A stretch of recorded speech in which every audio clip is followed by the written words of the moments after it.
often? Uh-huh. What does that mean, yes or no? Yes. What's her name? Barbara. And how old are you? 11. And how many wives do you want to have? As many as I can. What would you think would be a good number? 12. 12. Don't you think that would be rather a lot of women to have to talk to and look after? Mm-hmm. Why do you think that would be nice? Because a big family is a nice family.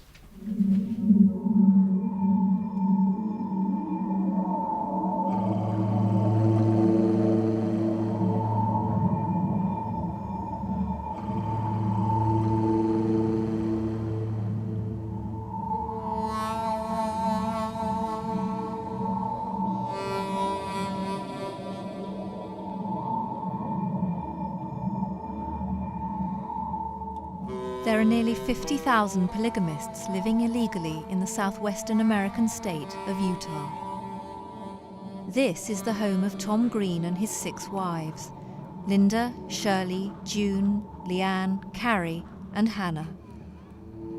They have chosen to live in the desert 200 miles from Salt Lake City in order to freely practice their fundamentalist Mormon belief that the greater the number of wives and children one man can have, the more elevated his status will be in heaven.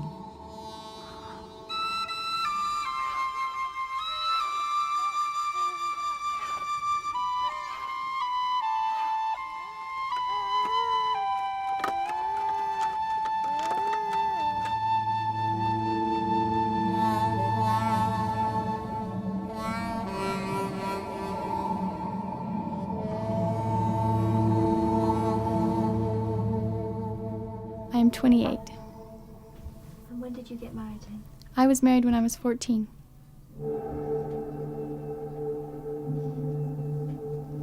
Tom was 35. I had my parents' permission because they thought Tom was a very good man, and they could see his heart, that he was not just out to take advantage of a young girl. He wanted to build a family, and we really did sincerely, truly love each other.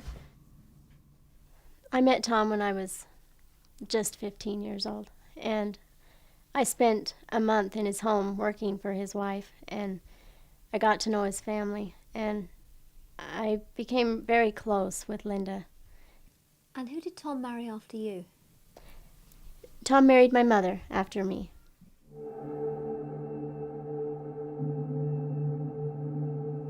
How did you meet Tom? My older sister was married to Tom, and I lived in southern Utah, and she brought him down to meet us, and things just went from there. I thought that he was strange, because he was an outsider when he came. Maybe that's why I fell in love with him, because he was different. I don't know. I met Tom when my mother moved to Salt Lake and married Tom. So you were Tom's stepdaughter? Yes, I was. I didn't see him as a father figure for very long. I think I fell in love with him right away. And I've been married to him for 9 years now. He let me know that he was serious, and if I was serious, then I needed to let him know. And so I told him, yes, I want to marry you. I want to be your wife. From the time that we first kissed till the time we were married, it was about 2 days. So it went quite fast.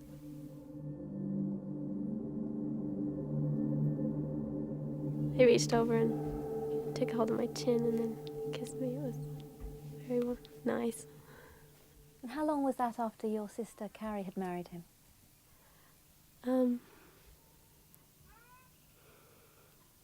2 or 3 weeks. 2 or 3 weeks. And then after that, I guess the next thing that happened was they had a reception for Carrie and Tom, his family, and everybody got together, and a lot of my family came. And after the reception on the way back, Carrie wanted me to marry Tom too, and so she says, well, why don't you sit in the back seat with Hannah? Tom and I sit in the back seat. And we were sitting in the back seat, and it just came up. I was looking at his eyes, and I just loved his eyes, and I said, I want my children to have eyes like yours. And he says, I know how we can make that possible. Tom is 51 years old. His 3 eldest children from a previous marriage have left home. He now has 26 children aged 12 years and under living at Greenhaven.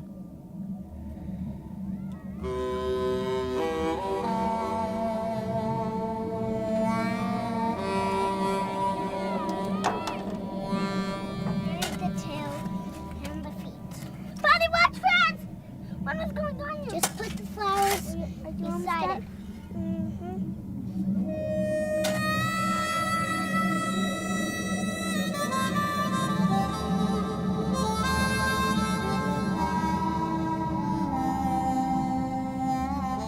When I first saw this property, I hated it. It was ugly. It was dry and barren and brushy.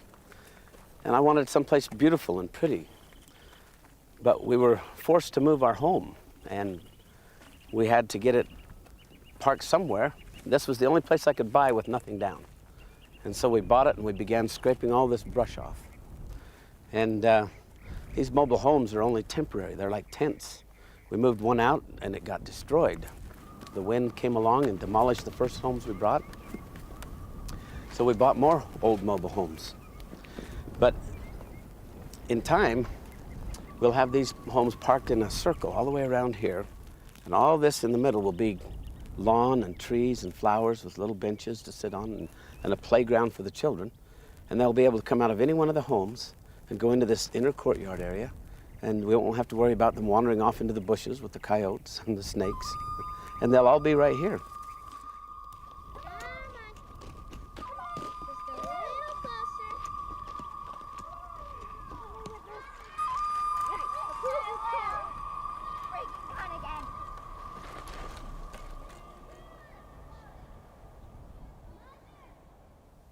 Tell us though why you choose to marry the wives so young. I've married the wives that I have because those are the wives that God brought to me and informed me that these are the girls that I should marry. These girls wanted to marry me and demonstrated their extremely rare quality of being capable of handling the responsibilities at such an early age. You know, a lot of people have criticized me soundly for marrying young girls, and I agree that there's hardly any girls of that age that are ready for marriage, but these girls were. These girls have demonstrated that they really were not too young because they have succeeded in building a successful relationship in a marriage, which people sometimes twice their age or more have not been able to do. Each of Tom's wives have a trailer where they have a bedroom in it. And this is where mine is. This is a kitchen, which is going to be turned into a walk-in closet. And we'll put up a wall, and it'll isolate itself from my bedroom, which is right here. And it used to be a living room. It's now my large bedroom.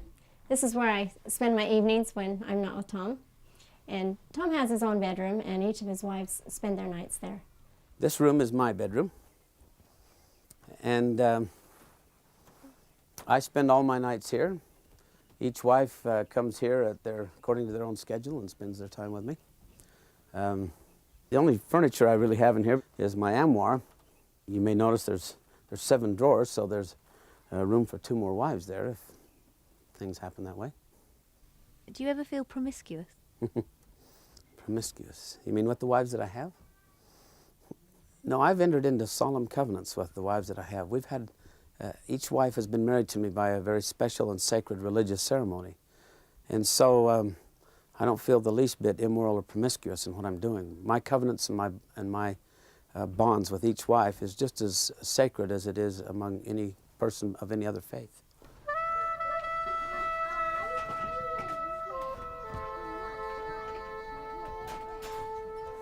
Down the hall here, I have my nursery. And this is where Lonnie and Elizabeth spend their time. This is for Elizabeth and Melanie. And this bedroom here is a spare bedroom. We're going to combine it with the bathroom bedroom and turn it all into a large bathroom.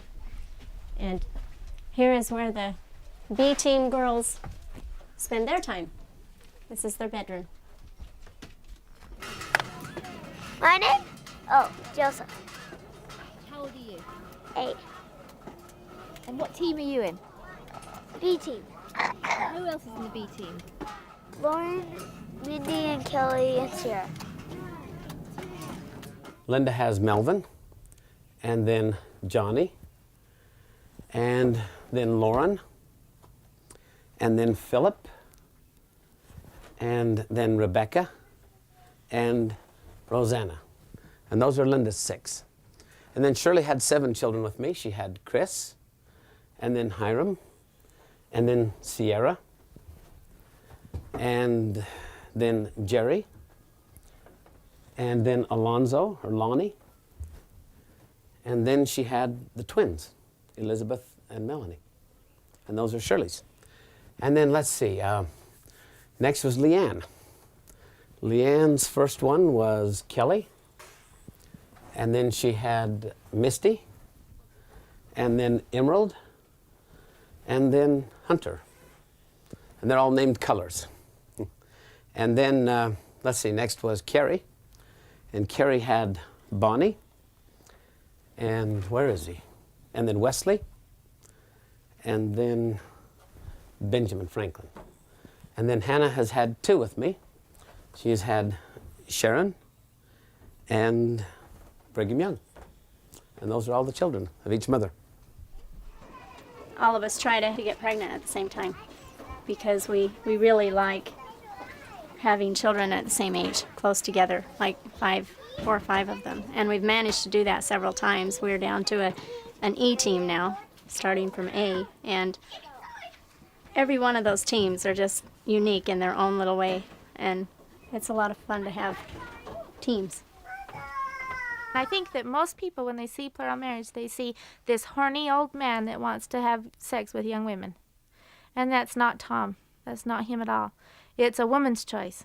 It's a woman's issue, you know. I mean, it's more about our rights and our freedom than it is about his. I mean, we get to decide when we're going to have sex with him. He doesn't ask. It's not his place. It's a girl's place to choose her husband. And we chose Tom. I chose him. He didn't ask me. He'd let me know that he was interested. But it was me that went to him and say, I'd like to be your wife. Do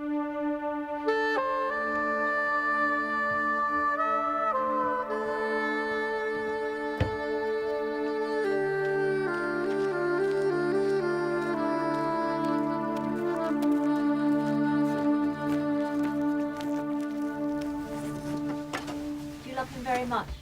I do. I love him very much. I am very madly in love. And my life would not be the same, and I would be a very lonely woman if I had to live without him. I wouldn't want to do that. But if I had to, I would. I hope that God never asked me to do that. Then I would be forced to find out how strong I really am. Do you mind sharing him? No, I don't mind sharing Tom. He's a very good man, and I would feel very selfish and very guilty if I had him all to myself, because he is very capable of loving other women and taking care of them and filling their needs, and he's a very good father, and I would feel very selfish limiting him to just me and my children. What? No, it'll be about 2 weeks. Okay, are you ready? Is everybody here? Yep. Hey, Hannah, sneak around and sit down over there. Carrie?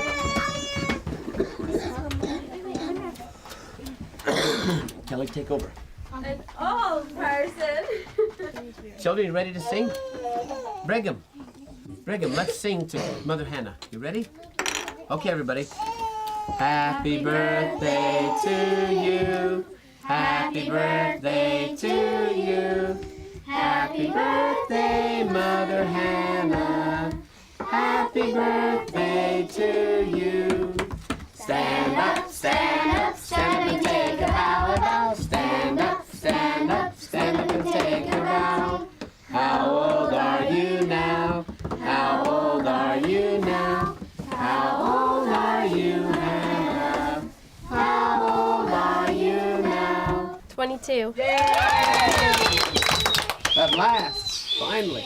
Father, What? a couple of years ago. How about the sound? Wait just a minute. The what? Tell her. Say heavy, heavy hangover. with a mindful hand. Only wish this person would not on a hand. I wish you a horse. A horse.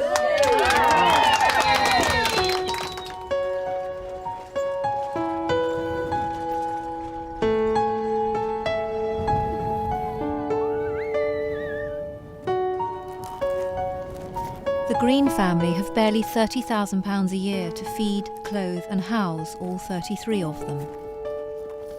I wish you... What do I wish you? I wish you a dolly named Emerald.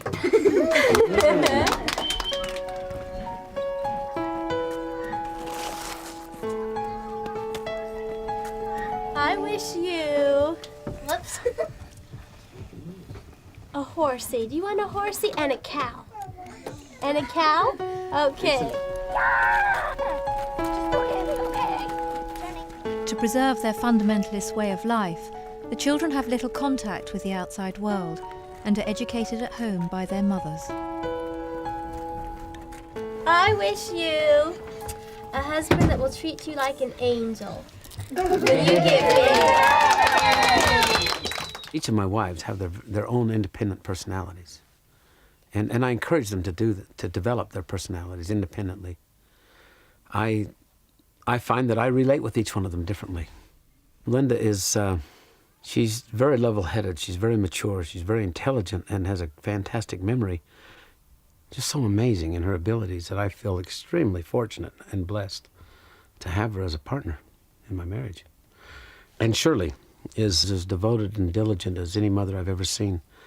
I won great respect for Shirley because of that. Shirley's just a lot of fun to have around. And Leanne keeps life really fun for the family and for me. Besides that, I really like the way she dresses. It's just fun to look at her walk by. I get a thrill just out of watching her walk by. And Carrie is such a stalwart. Carrie amazes me how she just diligently, devotedly works her heart out for this family without complaining, ever. In 8 years of marriage with Carrie, we've never had an argument. Carrie's like the pillar that holds up the family. And Hannah's an amazing girl. She's athletic and she's strong and she's competitive and she's extremely committed to this family. It's just really dazzling to me to see how she is striving to do the best she can in this family. So you have 5 wives, they're all very attractive, they're young, they're very lively. How do you satisfy them? Which aspect of satisfaction are you talking about? There was a truck driver one time that was talking to us on the CB radio, and he's talking to my wives and discovered that they were all married to the same man. And he was fascinated, and so he asked me, how do you do it? I'd like to get a bunch of wives. And I said, well, it's very simple. All you have to do is be able to satisfy all their physical needs. He said, oh, yeah, I can do that. But he was only thinking of their sensual needs. He wasn't thinking of all their physical needs. I said, and you must be able to satisfy their intellectual needs, their emotional needs, and their spiritual needs. And if you can meet all of those needs, you'll find all kinds of women that will come to you. And when he really thought about it, he said, well, I don't want a bunch of wives that bad. You see, there's a great price to pay. But were you referring to the sensual, the physical? Yes, yeah, and them as individuals, you know. I mean, there's a big volume. Or all of their needs. Well, let's talk about the sensual needs first. That's a lot of sex, isn't it? A lot of sensuality times 5. I have the average amount, and they're the ones that go without.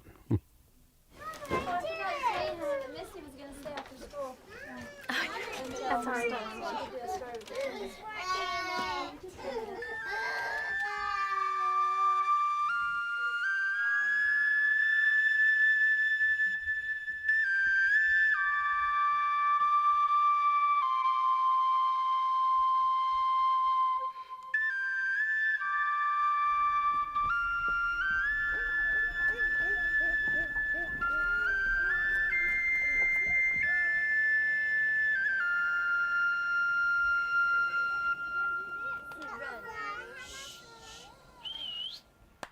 Listen. Stand up. Sit up. Sit up. We're going to do Miss Oliver's count. That's enough. Sit back. Leanne, put her out front. Sit back, please. Sit down. Quiet. Are you ready? How many? Raise your hand and don't say a word. If you want to go on the safari.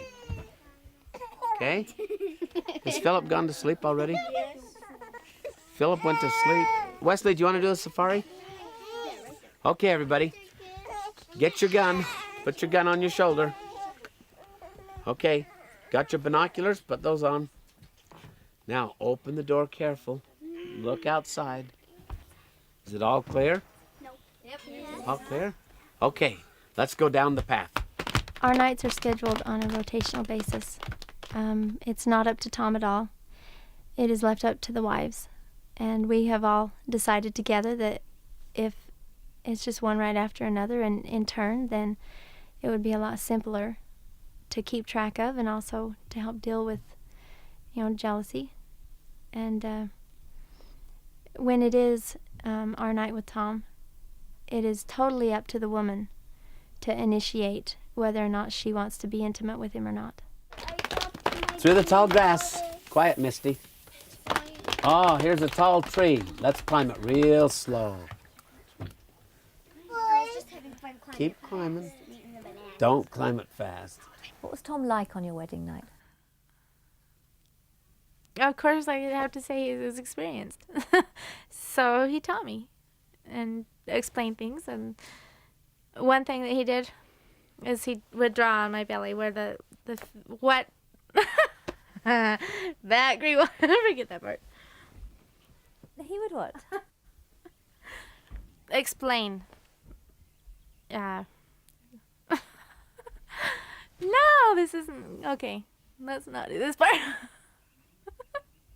What, he'd draw on your belly and tell you where a baby would be? Well, how it works, actually. Like where the uterus is, where the ovaries are. And would explain.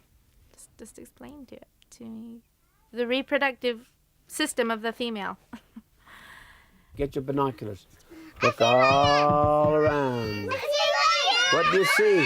See a lion. Oh no, quick, down the tree. In the water, swim the river, quick. Down the path. I see our cabin. Quick inside, shut the door. Hooray!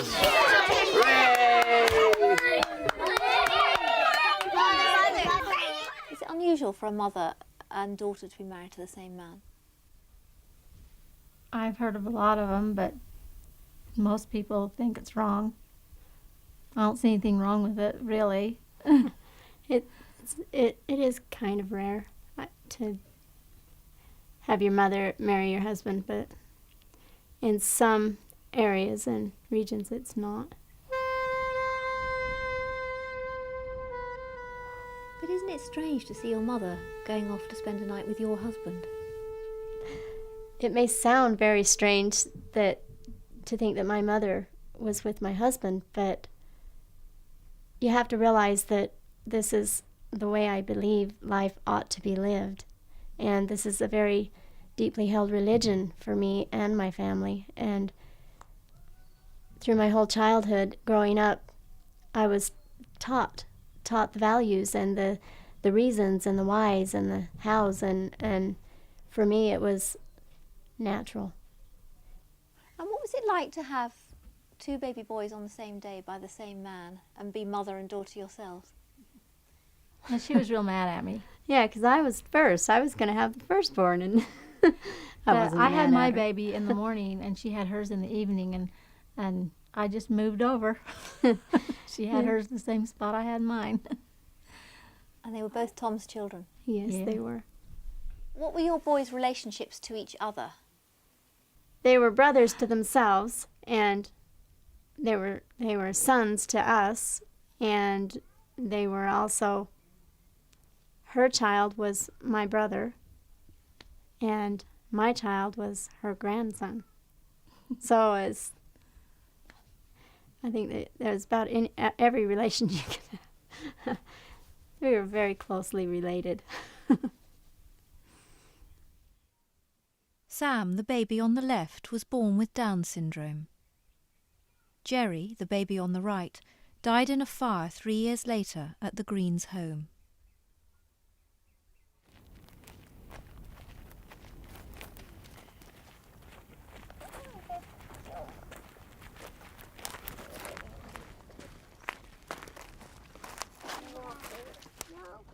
He's in heaven, not died.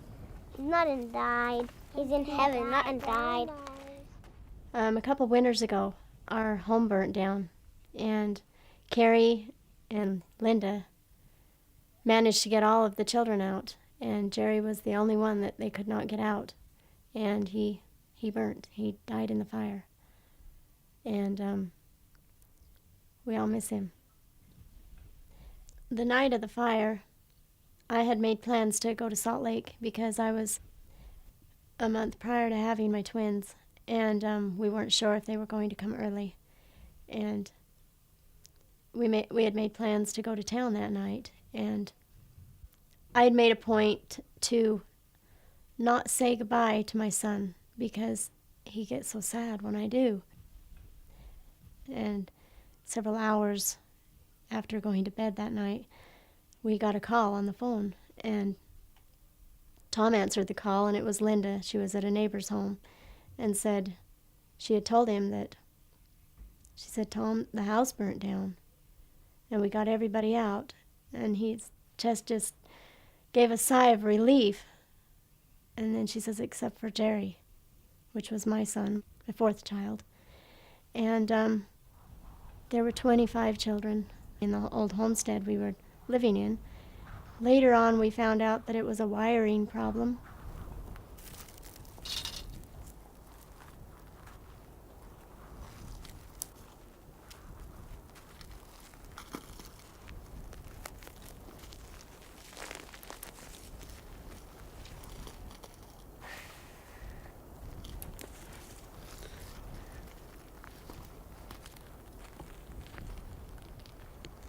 Well, Jerry died right here, and we used to put a board over it.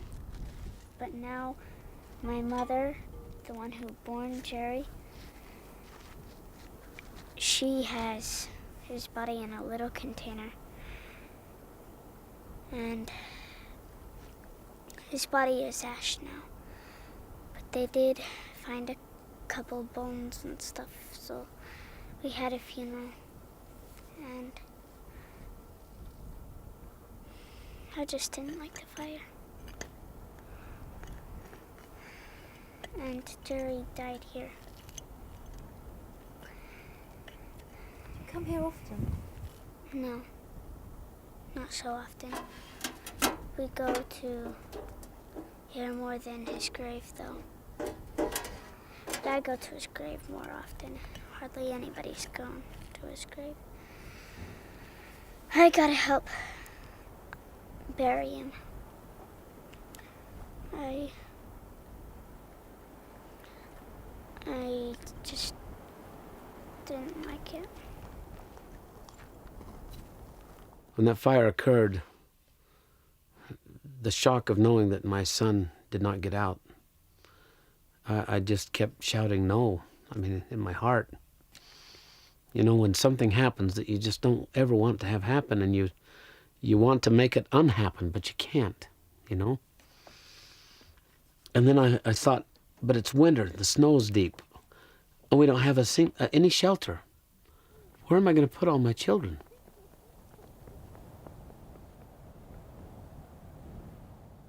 Do you have enough time to attend to all your children? I don't have enough time to attend to my children. I know that I'm in over my head, but I'm also convinced that we can make the time.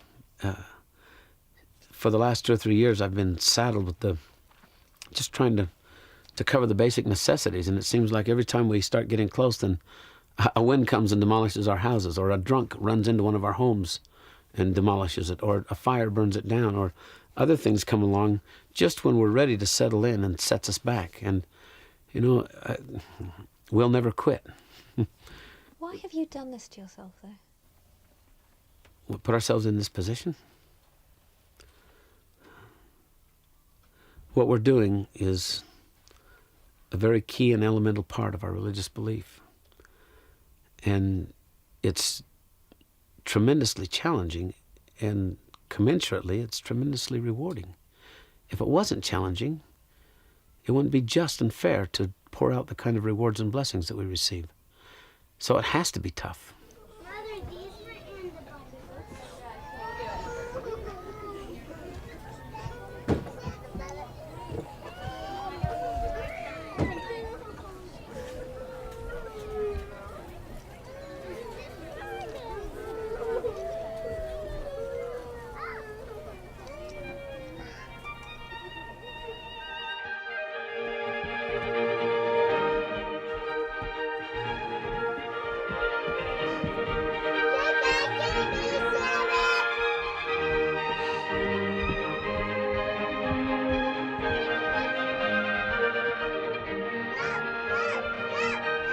What's your dreams for this place?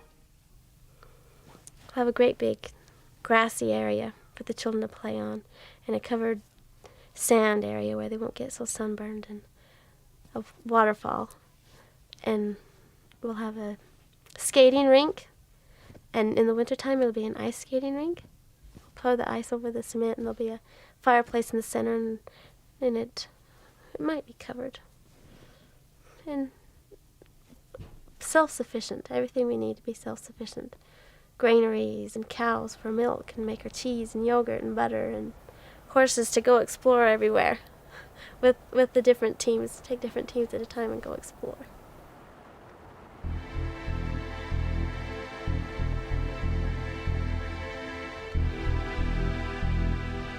Tom used to be in the dry cleaning business, but now the family support themselves selling magazine subscriptions door to door in Salt Lake City.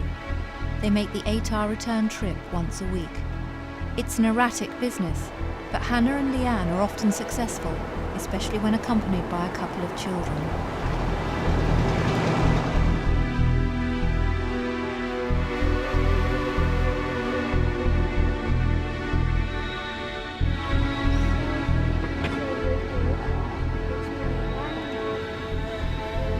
Now we'll have you divide up as we usually do. Work towards each other. I'll be working elsewhere. You'll have to take us around. Let us figure out where we're going. We're not going to need much. We'll just do this one section right over here.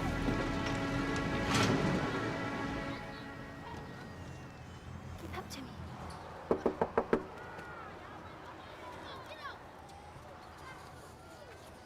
Okay.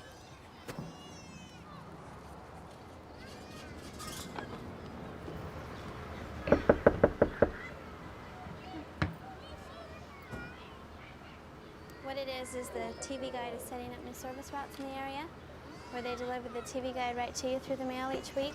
And as an incentive to get the route set up, they're offering what they call a $198 special. What that is. Leanne and Hannah managed to sell only one subscription, earning another £80 for the family, enough to feed them for 3 more days.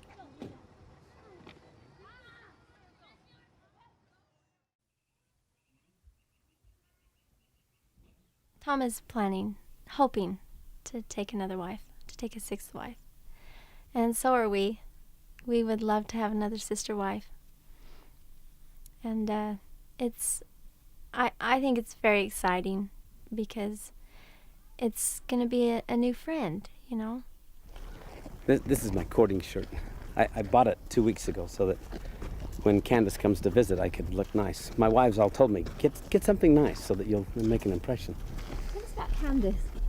It really tickles me that my wives are concerned about me making a good impression on her because they like her and they hope that she'll choose to join our family. But Candace's father is my adopted son. It's a religious relationship that we have.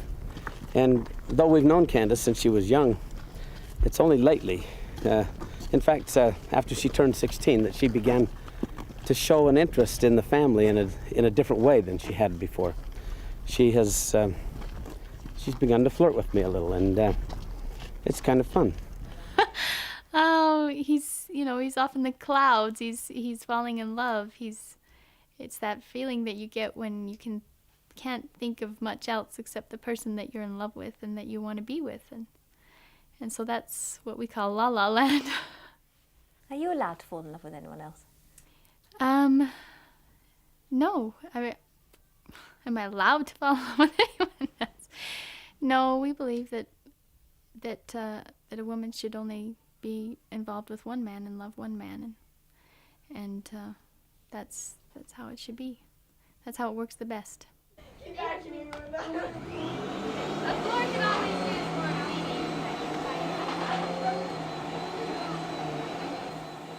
The Green family are preparing for Candace's visit. There's a lifestyle on offer here, as well as a marriage.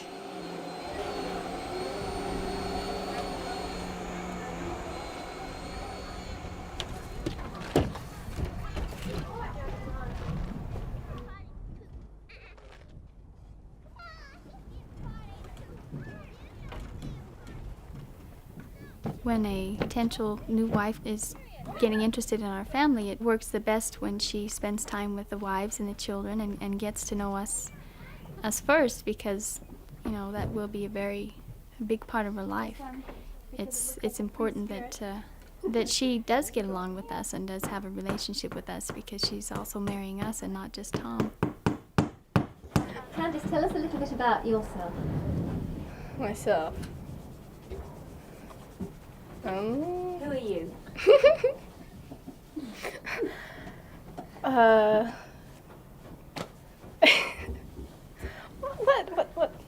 What do you want me to say? Well, tell us where you live, how many brothers and sisters you've got, how old you are. Okay. I'm Candace McKinley, and I live in Manti, that's central Utah, and I have 13 brothers and sisters, and I'm 16.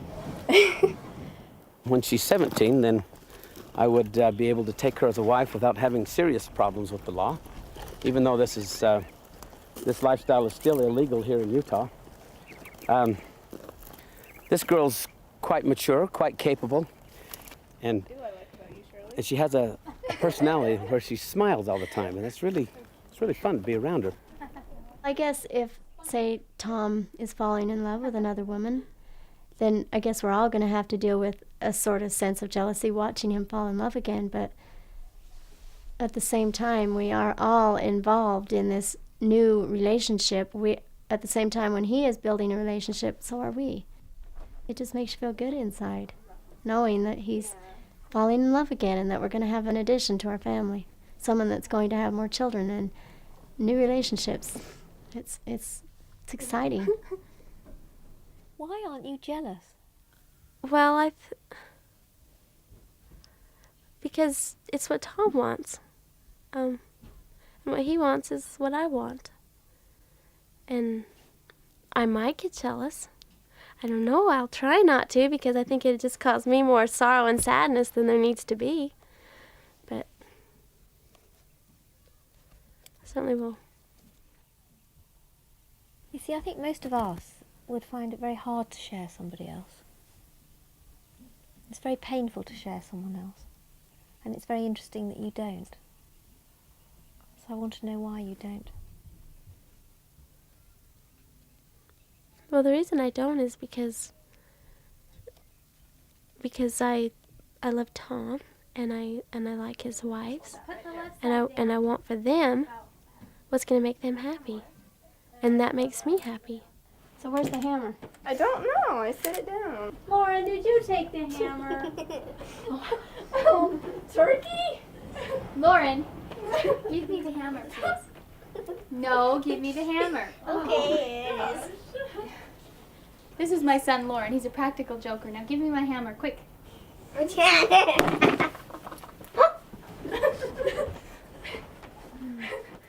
so you want... What do you have to offer a young girl then? A more likely question may be, what does a young girl have to offer me? Yes, she can give me children, but there are lots of young girls that can give me children. These wives have all given me children. Whatever a young girl has to offer me, I already have. I can't think of much at all that a young girl could offer me that I don't already have with the wives I have. What can I offer her?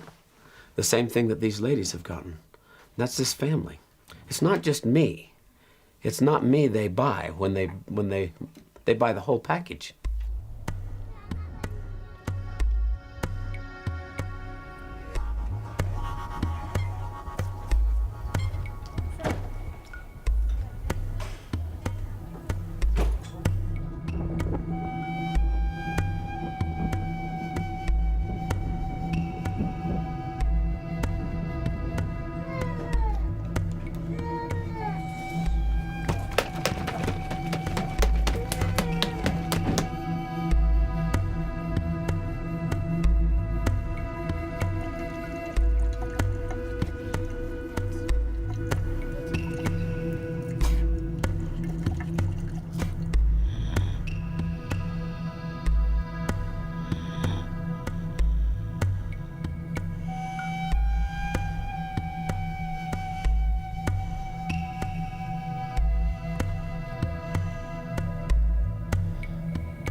To find a girl who would fit in a relationship like this and work well within a family like this is really rare. It has to be somebody who is secure in themselves. When I see a girl like that, I want to at least get some exposure of my family to her and vice versa, so that should the Lord decide to put feelings in her heart for us and put the idea in her mind that she could be part of this, then at least the opportunity will be there. Emmy? Emerald, you must stay up here on this side. Don't go down past those bushes or I can't see you.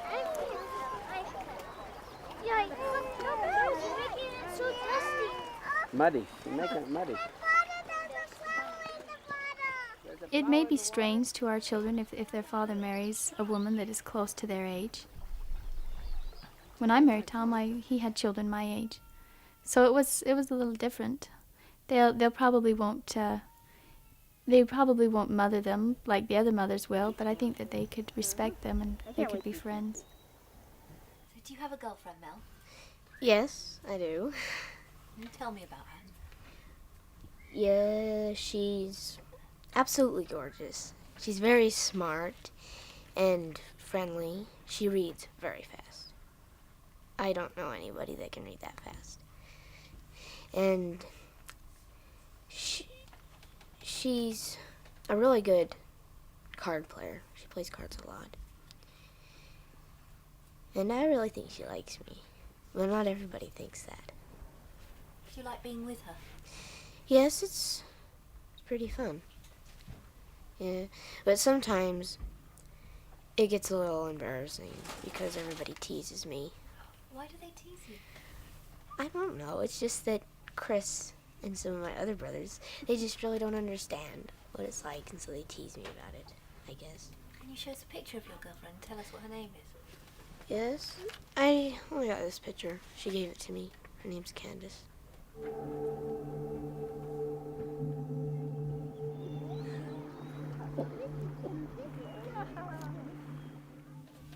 Who gave you that picture? Her. She gave it to me. Does she like you? She has a picture of me. Right by her bed, too. Well, I think she likes me. She really expresses it. Do you worry that his heart will be broken? Yes, I'm concerned that it could be, but I think that if he loved her enough, that he would want her to do what she wanted and be happy.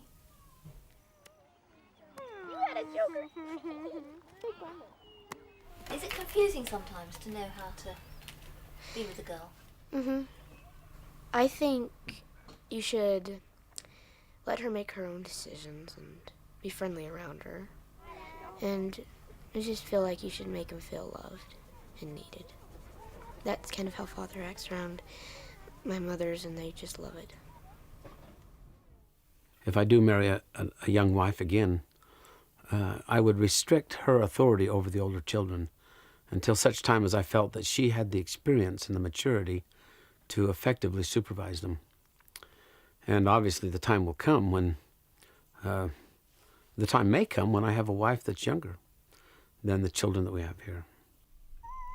I mean, just how do you expect children to understand that their father could have sexual relations with someone who's younger than they are?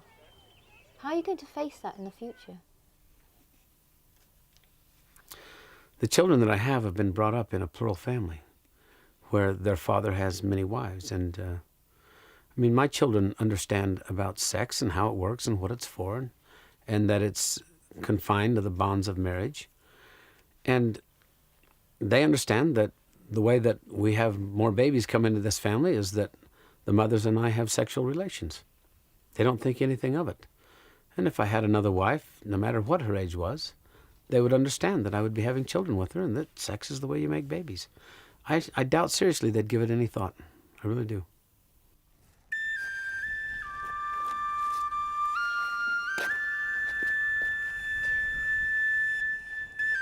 How do you deal with the sort of charge that could be levelled against you by perhaps a British audience that in Britain you'd be prosecuted for child abuse for marrying girls aged 14?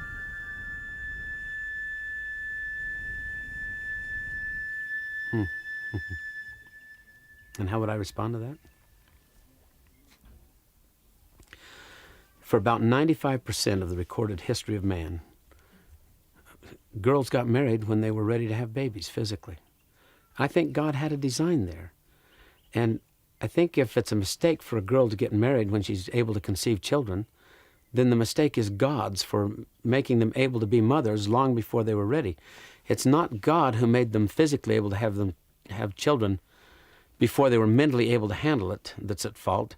It's our societies, our Western societies, that stopped preparing young men and women for the responsibilities of a family and began shifting that to preparing them to go to work in the workplace.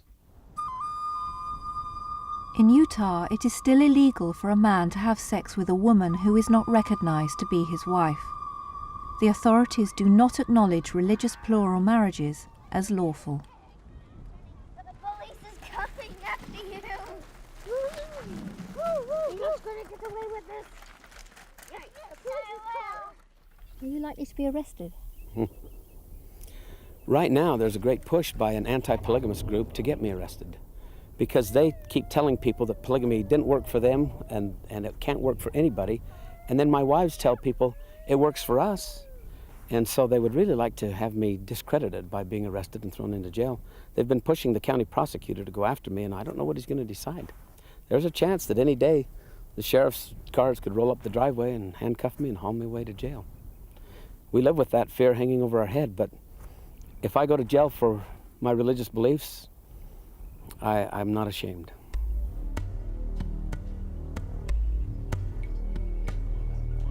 On July the 9th, 1999, Tom Green and his wives were ordered to appear in front of the county attorney.